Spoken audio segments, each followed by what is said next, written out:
Hello everyone, আসসালামু আলাইকুম। এটা ছিল আমাদের সবজি বাগান গ্রামের বাড়িতে। আমার বড় ভাইয়া এই সবজি বাগানটা করেছে। আর মাশআল্লাহ এত সুন্দর হয়েছে সবজি বাগানটা।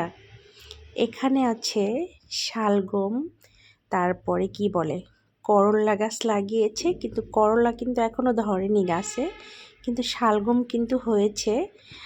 একটু একটু হয়েছে, একটু একটু বলতে কিছু কিছু শালগম হয়েছে এখনও, আর কিছু গাছে এখনও হয়নি, ছোট বাচ্চা। তারপর যেটা হয়েছে মাশাআল্লাহ, আর কি সুন্দর শালগমগুলো, অনেক সুন্দর।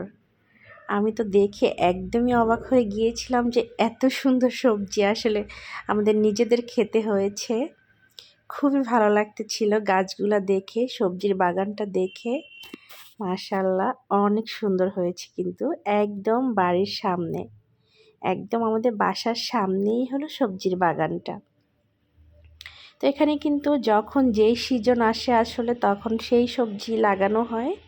খুবই সুন্দর হয়েছে সবজির বাগানটা। আমার সবচেয়ে বেশি ভালো লেগেছে এই সবজির বাগানটা এইবার বাড়িতে যে।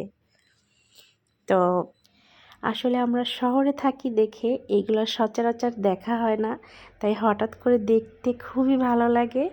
আর যারা গ্রামে থাকে তাদের তো সবসময় অভ্যাস হয়ে যায়, তাদের হয়তো এতবার ভালো লাগে না, কিন্তু আমার ভীষণ ভালো লাগে সবজির বাগান দেখতে।